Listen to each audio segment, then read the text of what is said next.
Thanks for joining us tonight for the second installment of what we are now calling Talk to Tasha. This show is all about sharing accurate information with folks, not just in District 1, but across our entire community. You don't need me to tell you that we are facing some pretty big challenges right now, and probably among the biggest we face collectively in our lives and individually. I know that we're all dealing with problems in different ways and to different degrees. It's absolutely important that those of us who are able to realize our obligation to come together to back up our neighbors who are struggling right now. So COVID-19, it didn't just create a public health crisis, right? It also created an economic crisis with tens of thousands of our neighbors suddenly out of jobs. One big way to help is to provide information about resources that are available. And that's exactly what we're trying to do with this show. So tonight, we're going to be talking about employment, economic recovery, and I've got some top flight experts in the field joining me. Throughout the next hour or so, you'll hear from City of Austin's Economic Development Director, Veronica Briseño, the president of the Greater Austin Black Chamber of Commerce, Tam Hawkins, and 4 other women who are queens of business and entirely active in the community: Hope Green, Clotilde Haynes, Sharon Mays, and BiNi Coleman. We'll be bringing out our first batch of guests in just a minute. But first, I want to remind you all that we want to hear from you. So ask questions in the comments. We'll try to get to them in this show. And if we don't, we'll make sure to follow up after. Also, I want to remind everyone that the City of Austin provides daily updates on the COVID-19 pandemic on its website. The page contains data about the latest numbers of confirmed cases in Travis County, as well as resources for people struggling with everything from housing to unemployment. You can find all that information at www.austintexas.gov/COVID-19.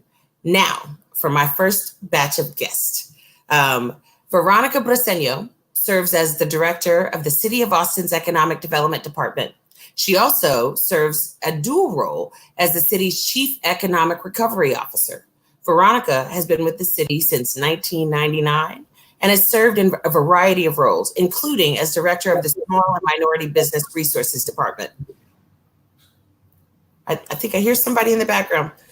Clotilde Haynes is the CEO and co-founder of Haynes Eaglin Walters LLC, a general contracting and consulting firm that has been around since 1988. The company has had a hand in projects ranging from the Circuit of the Americas to the Independent, AKA the Jenga Tower. Then there's Hope Green. She's the founder, owner, and operator of Emoji's Grilled Cheese Bar, a fleet of food trucks that serve traditional comfort food combinations transformed into grilled cheese creations. But beyond that, Hope uses her business to teach job and life skills to teens experiencing homelessness. I think we are all set. It looks like everybody's here. Hi, everybody. Hi. Good evening, Councilmember. How are you? Oh, there you are. We have a little bit of background. It sounds like there's a fan, maybe? That's me. Hold on.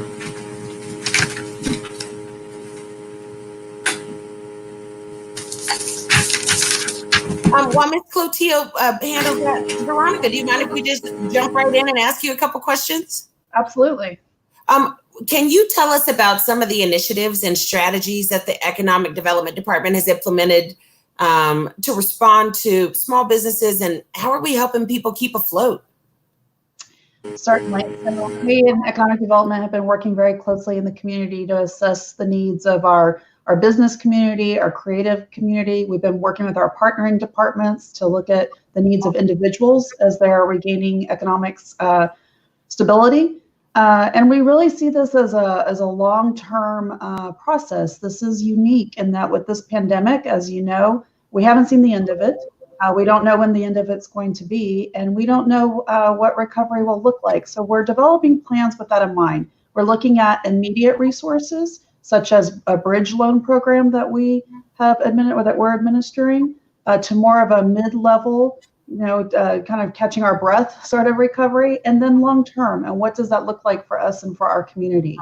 We really want to make sure that the programs that we're putting forward are with the community in mind, with our business owners in mind, with our employees in mind, and everything that we're doing is guided with the safety and the health of our citizens and our community. That is primary and what we're working on and rolling out. I mentioned our bridge loan program that is already underway. We started about a month ago. Now we're looking at some council actions that were taken last week. Thank you for your leadership and your support, council member. Yes, ma'am. And looking at some funds for potentially either a loan program or a grant program for small businesses, and also some funds for relief to our nonprofits in this community. We have a huge nonprofit industry here as well, and they employ many people. So we want to help as much as possible to keep folks afloat. And I would be remiss to add that we're not the only ones in our community providing relief. And so we're working closely with our partners, our other governmental agencies, the nonprofit community that is able to provide resources, as well as our philanthropists and our business community that's able to provide resources to make sure that we're connecting our individuals in our community to what is out there for folks. That's awesome. Thank you so much. It's like you had my script in front of you, because you just answered to my questions number 2 through 4. So I will skip to one of the others. Given our past historic financial and systemic inequity in communities of color, I'd really like to ask, how do you think the city of Austin is working to build more equitable and inclusive systems going forward? So this is crucial. As you'd mentioned, my previous role was the director of the Small Minority Business Resources Department. Mm-hmm. So that is, it's close to me and what I do. In economic development, we have talked about economic development for Austin means with an equity lens, and we take that very seriously. That means that we have invited our chief equity officer to be what I'm considering our core team of department directors across the city to look at everything we're doing in terms of economic recovery to ensure that we are inclusive, that we are reaching our most vulnerable communities, and that we're responsive to those needs. We also believe in providing transparency. The loan program I mentioned that we're administering, we currently have a dashboard up on our website so that folks can see who's applying for the loans, who's receiving the loans, based on demographic information, based on race, gender, as well as by council district. The response not only to this economic crisis, but just in every day what we do as a city, it's imperative that we respond with an eye to, and not more than an eye, but with an effort towards equity. I appreciate that so much. Thank you. Clotilde, I'd like to ask you the next question. I'd like to ask, how do you describe the feedback that you're getting, if you're getting any, from business owners who are people of color? What are you hearing out in the field? Well, and first of all, Tasha, thank you for inviting me to participate in this very important discussion this evening. One of the things that unfortunately I'm hearing is that some of the assistance that has been made available at the federal level has not trickled down to our communities of color. And I'm specifically talking about the PPP program, as well as the economic injury loan, SBA loan program.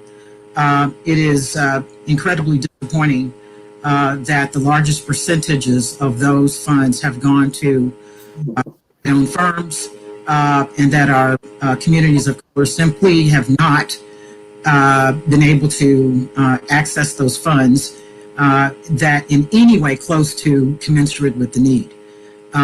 It is because of that, it is really gratifying that the city of Austin, as well as Travis County, are trying to provide funds locally for businesses here in the Austin area to be able to try to get through this day on to the next. So I would say that the biggest challenge that I'm hearing from businesses is just having their challenges and difficulty and accessing funds that have been made available so far. I really appreciate that you took the opportunity to sort of acknowledge that funding that comes from the federal level and funding at the city level, those are two completely separate buckets of money. And I think sometimes folks just don't realize that. And so thank you for acknowledging that. A follow-up on that question would be, have you noticed what ways, rather, are businesses adjusting and adapting during these really difficult times? I would say that they are trying to be as creative as they can be, trying to see how long that they can stay afloat. Depending on the type of business that you are, that's going to be different, depending on the industry you're in. Now, I'm in construction. One of the things that we have had to do is make sure that our crew is equipped with the proper protective equipment. Understand that job sites, nor do the government owners or whoever you might be doing business with, they don't provide that equipment. So in order to get on the job site, you have to make sure that your crew, your folks are, first of all, they're protected, that you're doing everything in your power to make sure they get to go home at the end of the shift, that they go home healthy, that they don't expose their families to any potential problems. So making sure that we have invested in the equipment, protective equipment that they need, has been number one for us and for anybody in the construction industry. And as you know, all the other industries as well. Absolutely. Thank you for pointing that out. It's so important. And one of the things that I hope that we're able to accomplish during the course of these Talk to Tasha events is, one, that we're letting the general community know we are all out here as resources. So obviously me at the city level, I work for y'all. My hope is that people are reaching out to me, but I'm trying to introduce folks to people that are doing the work in the community and that we need to know. And I want them to, know that they can reach out to y'all as resources as well. And so with the PPE thing in particular, my office, I'm going to reach out because I have some ideas, and my hope is that we can figure out a way to make sure that y'all are moving forward in a way that is salient. So thank you very much. I appreciate that. I think Hope has joined us. Is that correct? Yes, there you are. Am I still muted? You're not muted. Okay. You're loud and proud. Hi there. How are you? Hey, I'm grilling today, so I just had to find a way to break away from the truck right quick. Well, we really appreciate you taking just a minute to talk to us and talk to the folks on the line. I think there's a lot of folks who already know emojis. They know you. They know what you're out here doing in the community. So I won't keep you long. I know you're grilling. I want to ask you a few questions. And my hope is that if folks have questions and they're not able to ask them during the course of the time that you're able to share with us tonight, that we can just reach back out and let you know what folks are asking. And my hope is that, we're encouraging folks, reach out to the people on the line. So including that you're on the phone, outdoors, in the sun, and grilling, and talking to us. What changes have you had to make to protect yourself and your employees? Oh my gosh. It's just being flexible. Just not allowing myself to be stressed out, I guess. At first it was jarring and really uncomfortable and scary and all of that.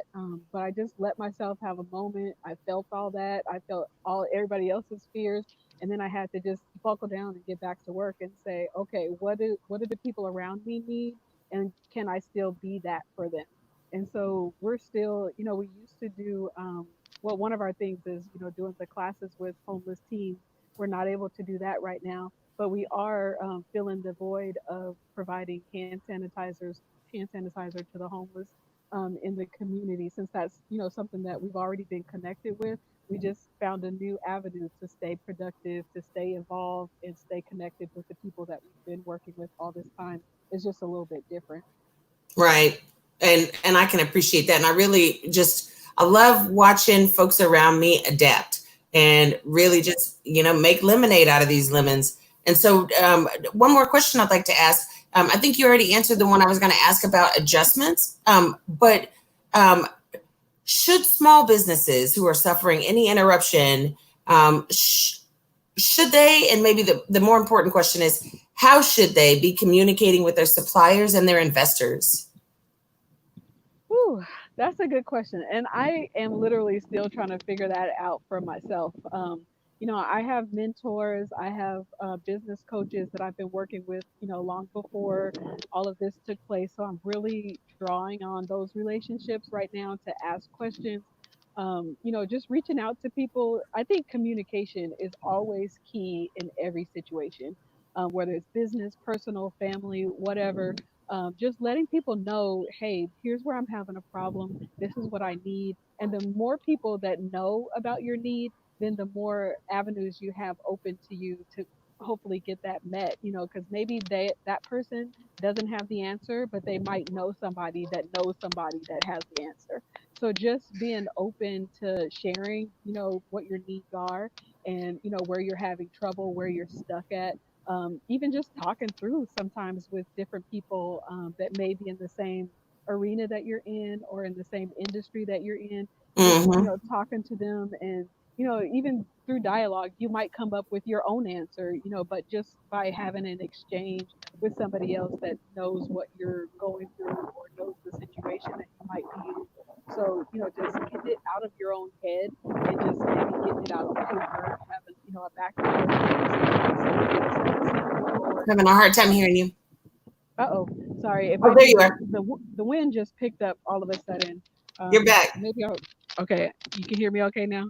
Yes. Yeah, but yeah, so my main thing is just, just talking to people, telling people what your needs are. And the more people you tell, the more avenues you have that somebody might know somebody that could help you solve whatever issues you might be going through.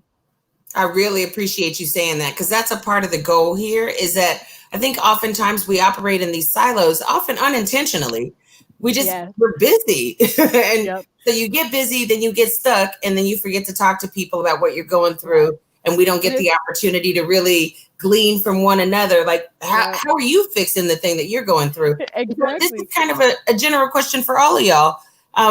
Just if there's an opportunity that you have right now by way of our audience, if there are ways that we can support you, like Ms. Hope just said, like, please feel free to ask. And my hope is that this community in general, we show up for one another. When times are tough, we show up for each other. Yeah. We fight for each other. And I love that so much. So if anybody has anything they'd like to add to the conversation about, one, how can we support you? I'd like to add something, Natasha, if I could. The city has two programs. We mentioned one, which is the bridge loan. The other is the business expansion program. Now, I know that the business expansion program has changed its rules. Originally, it didn't include assistance to local businesses, but now it does, which is great. But there's something about both programs, business expansion and the bridge loan, that I would like to ask you and our colleagues at the council to take a look at, and that is this. There are, and I, again, with the construction background, there are a number of construction companies that, and owners, individuals who work out of their homes anyway, but because of equipment issues and inventory issues, they have warehouses, and frankly, trying to get real estate owned or rented in Austin is a challenge. I think everybody will agree with that. I had an office in Austin for 32 years until last year. Because of the rent tripling, I needed to find other office space, which I did. Happens to be in a suburb of Austin, in the greater Austin area, but it's not Austin proper. I do live in Austin. I would like for the city council to take a look at the rules for the bridge loan and the business expansion program, to open it to not only individuals with offices within the city limits, but those who live within the city limits. So your residents who are business owners are having the same challenges. Yes. As those with storefronts within the city limits. I really appreciate it. I think this is one that I'm going to defer to Veronica on, but I've certainly had similar concerns, and we're hearing similar, challenges from our constituents. Yes, and likewise, we have heard those concerns. the particular bridge loan that we put into place does require for the recipient to reside in a City of Austin council district. That being said, we're looking at how we can work regionally. We get that affordability is an issue across the board. And so we want to make sure that we're talking to our counterparts at Travis County, beyond, to talk about how we can leverage opportunities together. So we are aware that that's a need and happy to look into that.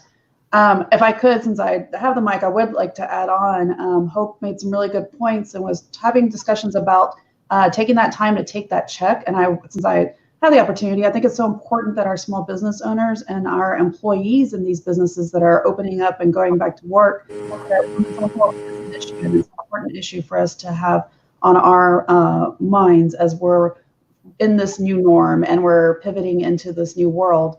I think she made some great points about how to do that in terms of relying on your peers, making sure you're aware of what you're going through and so forth. I encourage our community to do that. Thank you. I appreciate that very much. I think we're about to round it out and move on to the next group of folks. If there's anything else you guys would like to add, you feel more than welcome to do so. I think the one thing I'd like to leave you with is just thinking through how COVID-19 will impact us all long term. I'm curious to know what challenges you anticipate and how we can, as a community, be thinking through some innovative solutions for how we're going to meet those challenges when and if they arise. I think for the most part, me personally, we've already kind of gone through our biggest challenge. I mean, having to overcome the cancellation of South by Southwest, which, we make like almost 40% of our yearly revenue comes wow. from, events that are centered around, that event, plus some outlying stuff that we usually garner, around the same time. Like March and April leading into May is usually a really big time for us. So, and one thing that has done for me is just forced me to kind of look outside the box. I've had to stretch my hustle muscle so much in the last couple of weeks. It's just your hustle muscle. I love it. Yeah. So we are looking into things that we hadn't thought about before, like even doing like frozen grilled cheese in grocery stores. That kind of entered my mind, but it exited right away, a long time ago. But now we're, visiting that again. And so we're actually talking to people that could make that happen and doing focus groups like, do y'all really want this? And people are like, yes, we've been waiting for this. Let's make this happen. So it's new stuff actually that's coming out of this situation that I hadn't expected to happen or that I wasn't really looking to happen. And I think again, it just goes back to staying open, staying flexible, seeing what different needs are around you. And I'm looking at the news and stuff all the time of, manufacturing places that are using equipment that they use for something else.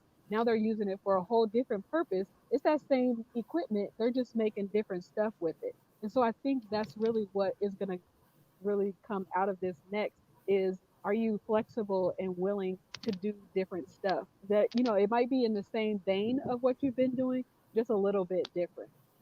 I really appreciate that. That adaptability is everything, right? People talk about when we return, we'll never return to anything, right? Like nothing will ever be the same. And we're all going to have to figure out like what recovery looks like. And it's going to have to get innovative and creative. And I'll end with this one last question. Clotilde, I have a question for you. Would you say that the construction industry is faring well in terms of your employees, like your workforce, or are there, is there a shortage? And is that an area where we could be sending people in your direction?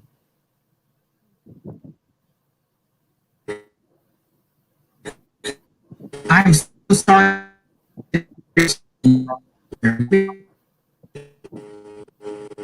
There you are. Can you hear me okay? I didn't hear it. I'm sorry. It's okay. I was just asking, how are y'all faring from a workforce perspective? Are y'all doing good, or are I'm glad you raised that. Yeah, let me share something about that. That's a really good question, as far as I'm concerned. So the construction industry has suffered from a lack of skilled labor for 30 years now. 30 years. And unfortunately, I believe that contributing to the lack of skilled workers has been the fact that our education system, our school districts, and our schools had an idea that what they used to call vocational education, they don't call it that anymore, but that skills training was not appropriate. That we should be doing everything to get kids to go on to higher education and college, which is great. But you know what? That doesn't work for everybody. But what good is to be able to have a skill. And if you don't, I think we all know what happens if you don't, what your future looks like. What I think will be a benefit of what is going on unfortunately, sort of looking at what's good that could come out of this, is that more people may look to the construction industry to get training and to be involved in it, because I do see construction continuing in some form or fashion, and it pays well. So it is my hope, and that's one of my personal mentor issues, is to get more young folks involved in taking a look at this industry. I really, really appreciate that. I think that will be inherently one of the things that comes out of this, is that we're recognizing some of the folks that we deemed essential are the very people who aren't getting what they need from us by way of really good paying occupations. The fact that, excuse me, I think we've been remiss in recognizing what it is that our essentials are contributing to our society. The fact that they keep us going. The people that we rely on the most are the ones who are struggling the hardest. And that doesn't make sense to me. So thank you for saying that. Y'all, we're going to roll over to the next group. I want to say thank you, Veronica. Thank you, Clotilde. Thank you, Hope. We really appreciate you all. Everybody on the line, these are folks that you can reach out to if you have questions, if you have concerns. I want to remind folks that one of the ways that we keep people afloat, especially in hard times, is by patronizing their businesses. So let's not forget that as well. Thank y'all very much. We appreciate you. Sure, go ahead. If anybody has any lasting questions, or if they ever want to, ask anything, shoot me an email through our website, Facebook message, anything like that. I can barely answer my phone most of the time, but emails, text message, our phone numbers on our website, any of that. If you ever have any questions or need help with anything, advice, whatever, other small businesses, please feel free to contact me. Thank you, Hope. I appreciate that. And my hope is that, in our own way, we're creating this, collective of powerhouse women who are out here doing this work every day and who can really just support one another, and we move forward as a community. Thank y'all very much for your time this evening. I appreciate it. Thank you.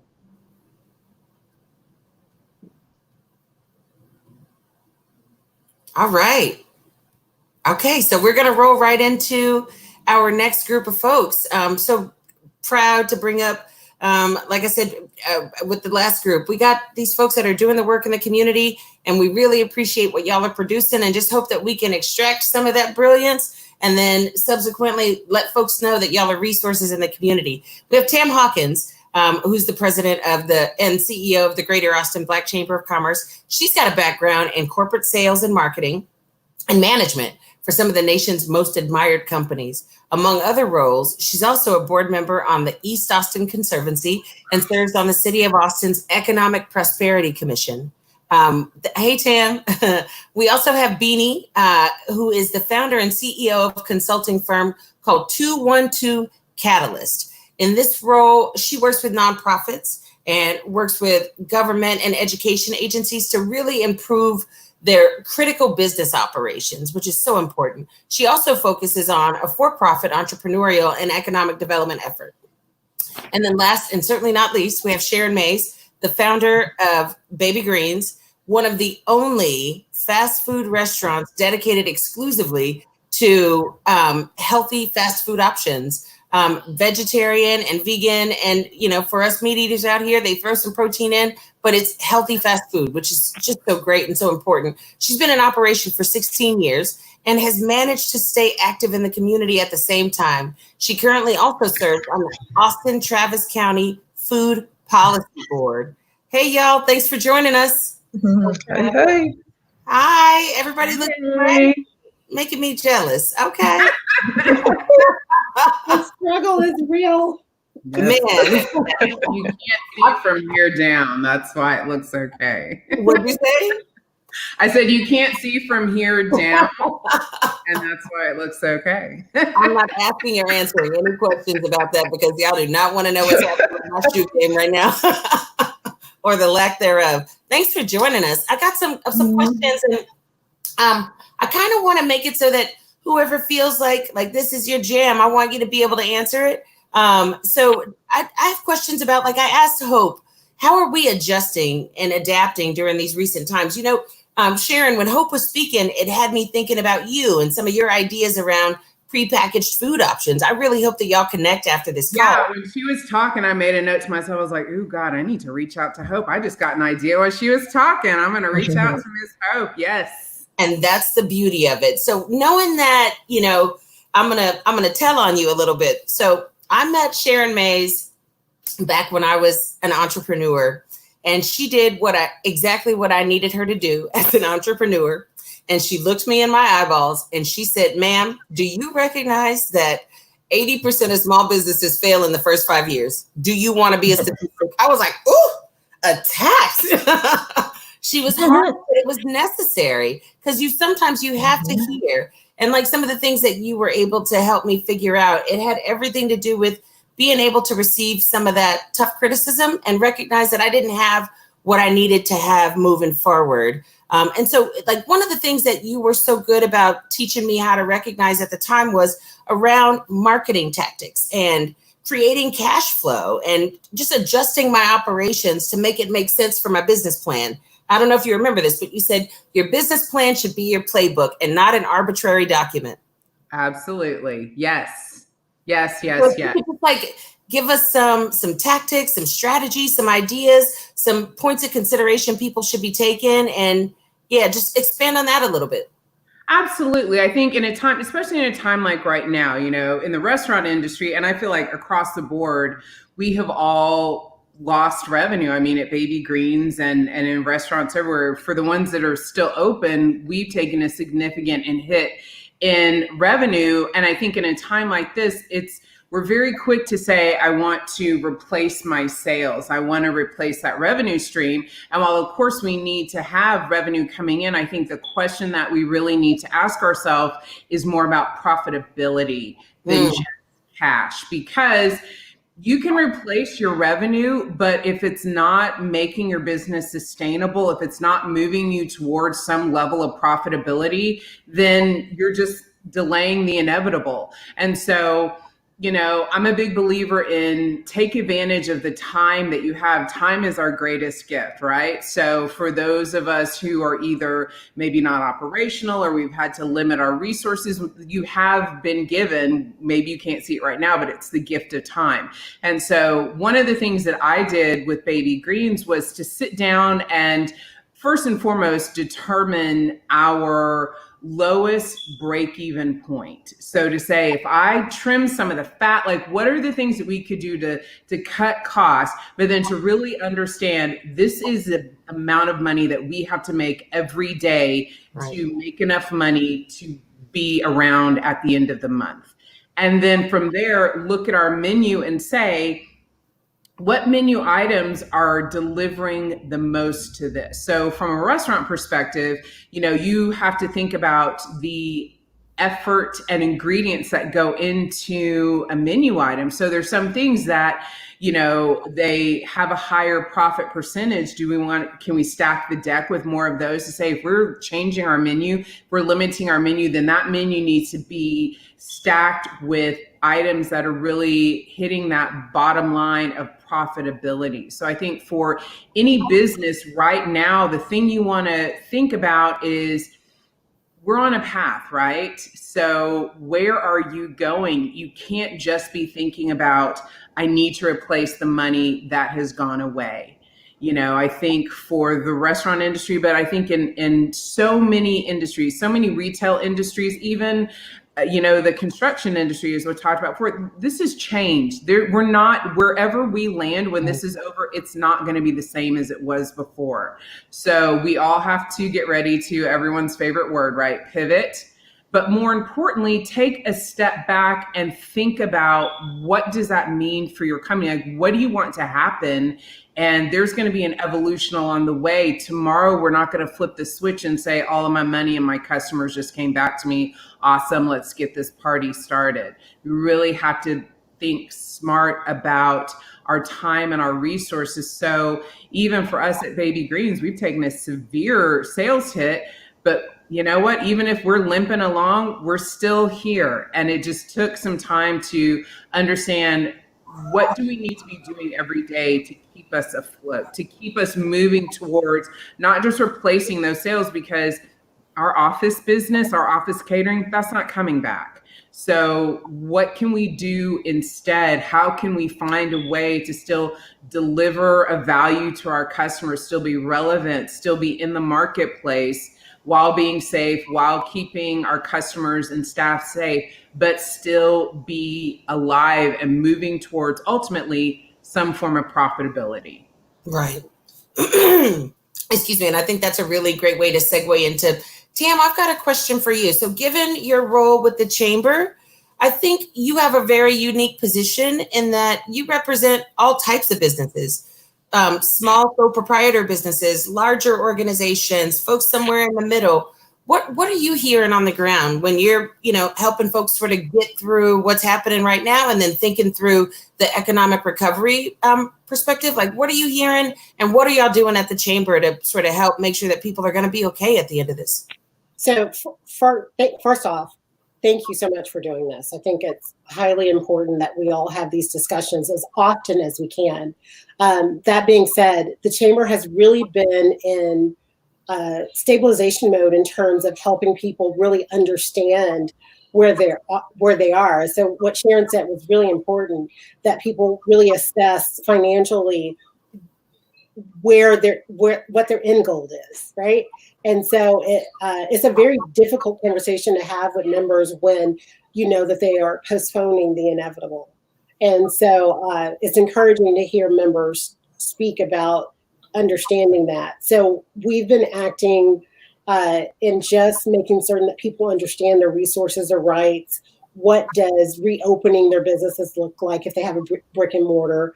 We've been on several different task force to act as proponents and advocates for the stimulus packages and the different packages. We've had conversations with multiple elected officials to make certain that they understand the needs of small business, in particular small Black businesses, in their challenges as they navigate the unknown, quite frankly. And I've been often quoted as saying that the world is turned upside down, and those that survive will be able to adapt. They will most definitely have to integrate technology into their business models.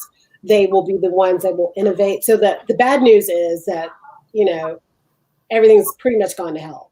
Good news is that there's opportunity, and you're going to see innovation come out of that. You're going to see, because its basic need or basic premise, a business is creating a solution that people want to pay money for. Right. There are tons of things to solve right now. Like, there's so much. And you're going to see a lot of ingenuity and innovation come out of that.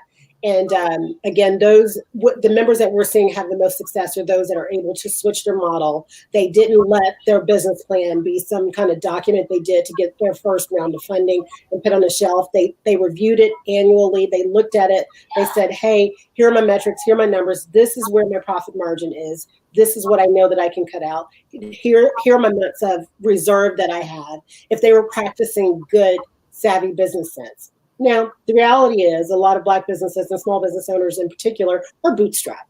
So the ones that were able to find monies that from federal packages were the ones that had relationships with businesses. Right.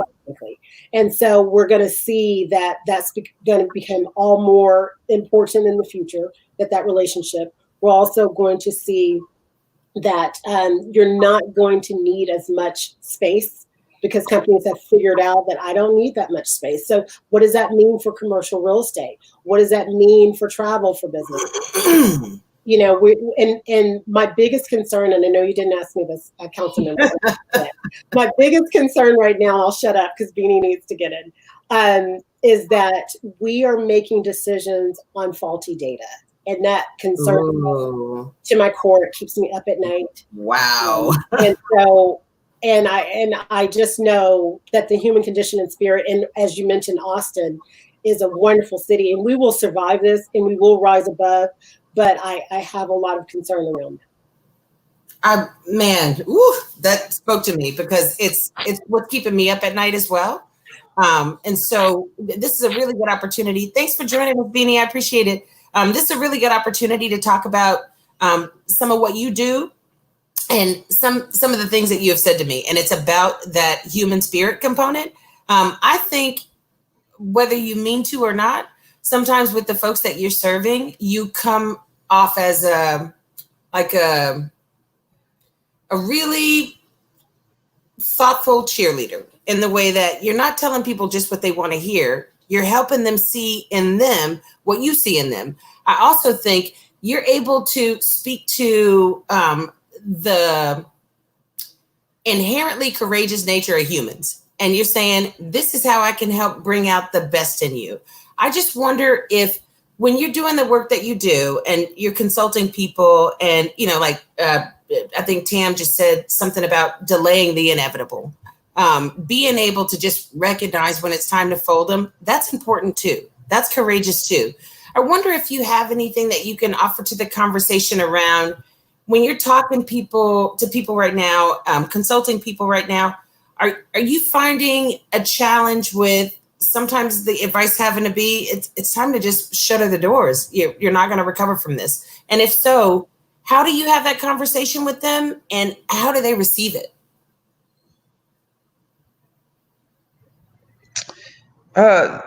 For me, I mean, I throw it out as an option. It really depends on the person. You have some people who are just going to scrap and they're never going to give up. And so my philosophy is, you know, in project management, you take the approach that at any point, at checkpoints, you want to check if this is a project that's worth continuing.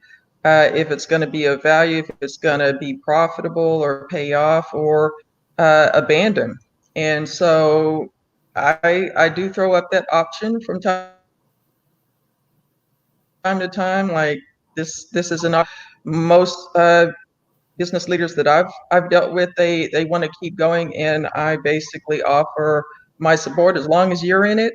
I'll help you continue to navigate options, and so far we haven't lost any. That's I really appreciate hearing that, and I really appreciate that. You know, when people are just committed to staying in it and fighting, that they have people that have their back. Are there things that you're finding challenging that we can, as a community, support you with, or are there, excuse me, maybe some gaps that we're not seeing that you might have the opportunity to see because you really get to like intimately talk people through how to move forward? Are there things maybe we're just not seeing that we're not recognizing?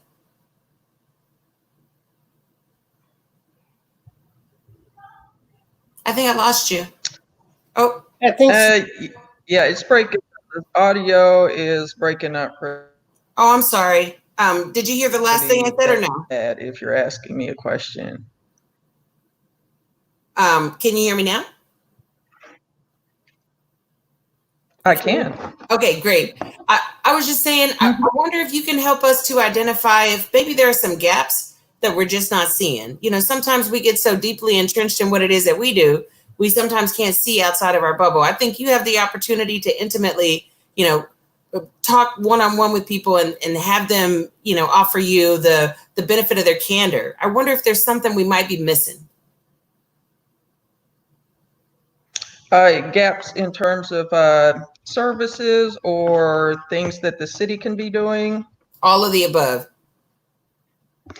Um, yes. Well, I mean, certainly. So basically, what I've been dealing with is helping the organizations pivot. Most projects right now have been halted, project-based type things, and it's shifted a lot toward funding. And I think the city is doing some excellent things. I know I work a lot in the nonprofit sphere,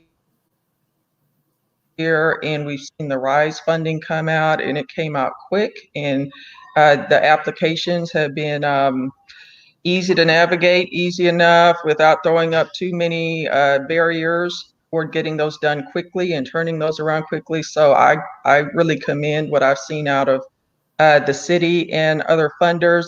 I think one of the key things between the stimulus funds that are coming out, they're changing the rules a little bit as we go. They're clearly very largely focused on payroll, potentially rent. There are other operational costs that students have, and a lot of the funding that is coming out is the questions that ensue are how are you serving the community with those, but just having an eye toward thinking about the organizations themselves and some of those bills, those operational costs that they have that are ongoing, that may or may not have anything to do directly with the project, but they provide the infrastructure on which that organization exists, but that are not being covered with just they're not payroll and rent. Some of those other operating costs, I'm kind of looking for who is helping with some of that, who's helping to fill that gap, because that's been a tremendous um, hole that I've been noticing in time. That flexibility could be a lifesaver for a number of organizations. Thank you. I appreciate that very much. Look, I know that there's some mamas on the call, and y'all probably have little people that you need to feed, just like I do. They accepted that I was going to make an easy meal tonight, so hamburger helper it is. But I know I know that we all got to get to doing that. So I want to be very respectful of your time. I'd like to ask one last quick question. Well, let me start with a statement. The statement would be, you ever just wake up and you're just like, here we go again. I'm going to do my best, but here we go again. Because if you give them the opportunity, some of these folks out here will just drag you across these coals. And today when I was feeling like that, I called. There were two different women that I had conversations with, and they just edified me and built me up and made me feel like I could do anything today. And so I just want to be clear and explicit and say how much I appreciate relationships with strong, brave, courageous, professional women who are out here doing work. So is there anybody on the line who'd like to make sure that I know and that the people that are oh, that might be me. How can we support you?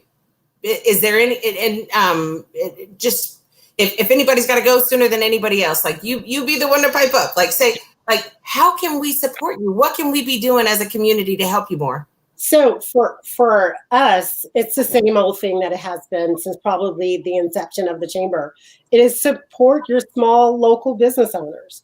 Although we're in an economic downturn, you're spending money somewhere, and you have to spend, be intentional about that spend. So that's the best thing for us. And then also checking our website at austinbcc.org is just a wealth of resources to help and answer a lot of questions surrounding, various topics that are precarious right now, in particular the funding for some of the federal programs, the loans, and the grants.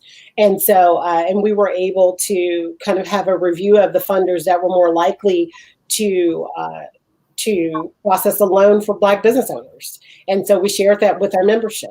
And so it's just support them. It is now more than ever. The way this economy turns around, you have to spend. We're free market economy. You are going to have to spend your way out of this. And it sounds counterintuitive because there's so much uncertainty, but Right.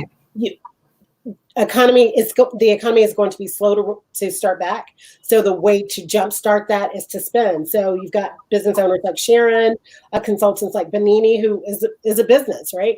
And so you have to spend to get that going, to get back to kind of a normal that we all can appreciate. Thank you. I appreciate that very much. I'll jump in and say, I mean, of course, I will echo what Tam said and definitely support local businesses. If you're hungry for a salad, please come to Baby Greens. But I'll also take a time to, echo to, if anyone who is watching is a business owner whose life has been kind of upended, I'll just repeat briefly a conversation I had with one of my employees who, very young woman who she really freaked out at the beginning of this. At the very beginning of this, it was very scary because every single day was completely unknown. Our sales dropped so low in the beginning, and it's just, not knowing where we were going to go. And she was just very consumed by, everything went away. We lost staff, we lost this, so on and so forth. And I told her, from my perspective, I think you have to try very hard to move to the other side of fear and Right. try and reframe what's going on, because at least in our industry, in the restaurant industry, in many ways, everything has been washed away. But the other way to look at it is everything's been washed away. So that means we're all standing on the same playing field now. The big giant companies, we have an advantage over them because we're small and nimble, and we can adjust, we can pivot faster than any national chain can. We have core customers. We also have new customers that we can gain that want to support us. So as much as it is scary, it's also, if you give it a chance to be, it can open you up to new opportunities. We have to pull up the anchor and say, we have to move forward from where we were. That place, it's gone. We're not going to come back to the way it was in February at Baby Greens. We were really picking up, seeing things were falling into place, and then everything changed. So I just want to put that message out there for any small business owner who is just kind of standing around feeling like, I don't know what to do. Everything is gone. Everything has changed. On some level, if you can try and reframe that and understand that everything changes, might be the thing that actually gives your business a chance, because it's changed for everybody. It didn't just change for you, it changed for everybody. So now is the time to say, how can we still be of value? How can we still provide a service? How can we find a way for our customers to support us? Because definitely, as Tam says, we're gonna have to spend our way out of this. So you have to find a way for people to support you in a new way that still gives value to the community, that's still true to your brand. And it's hard, you might have to cry those tears. You might have to go outside and scream and say, this is not fair, and let that go so you can move to the other side of the street and get ready for what's going to happen, because there is innovation and there is opportunities out there for all of us. We just have to be ready for them. Thank you, Sharon. I appreciate that. Tam, I know we got to tell you good night for the evening. I just wanted to make sure to have the opportunity to say thank you so much for taking some time out of your day. I know that you're busy, and you're like me. Now not only are you working from home, you're teaching from home, you're cooking from home. How many dishes can one family make? Man, how much can children eat? What is going on? I'm so sorry, but thank you again, Councilwoman. I just appreciate all the work you do. And you other ladies, thank you for all the goodness that you put out in the universe and helping business. And I appreciate it. Take care, everyone. Good night. Thank you. We appreciate you. Hey, BiNi, I don't have any other questions, but I'd love to hear from you just a little bit more if there's anything you'd like to leave us with before we close. I think you might be muted. Okay. Looks There like we I'm go. off mute now. So, well, one of the first things I'm going to do is look for some a stronger internet connection. So next time I can hear everything that's going on in the interview. But really, I work. My mission is to help other people achieve their mission. So ultimately, I'm doing okay actually, because the sort of list of clients that I work with, like I said, some projects have interrupted, but then everything, as we say, we pivot. And so I've been helping with the pivots and the fast breaks that ensue after the pivots and all of that. So what I would say is this is what I do. I love helping businesses, walking alongside businesses in every aspect, A to Z, operations, whether that's finance, data, the mission, improving how we serve people. So anyone who is looking for a way to develop strategy or re-strategize, especially during a time like this is my bread and butter. And what I help people to do is just kind of rethink lessons learned. The times are changing. How do we adjust? How do we make sure that we continue to offer a value?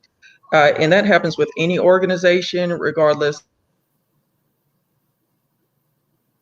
of a pandemic or whatever. After a certain amount of time, sometimes people get complacent. So, COVID has shaken some things up in some ways that have birthed innovation. But, feel free to send anyone who's looking for a partner in thought to me. It doesn't mean I always work with everyone, but I sure do like to help point people in the right direction, and welcome the opportunity to do that more often.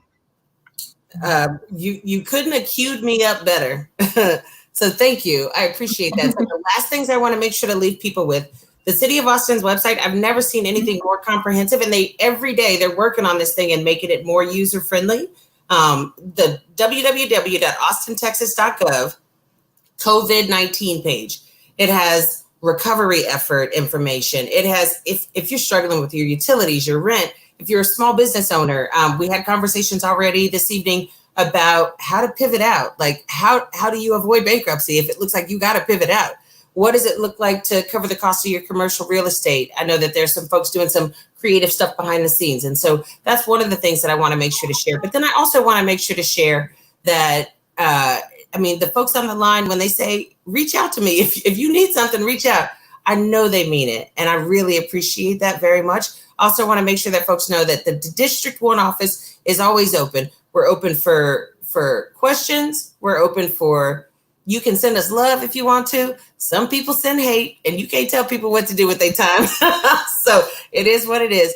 But District 1 at austintexas.gov, we are always here to hear what you have to say, and really look forward to hearing from more people and keeping this thing moving. So we're going to see a lot of y'all next Wednesday. But for now, I'm just going to say thanks everybody who took the time to show up, the folks who are on the screen, the folks who are watching us on the screen. Thank y'all for your time. And we really appreciate you very much. And y'all take care. Thank you, Natasha. Thank you for having me. Thanks for coming. We really appreciate it. Thank you. Thank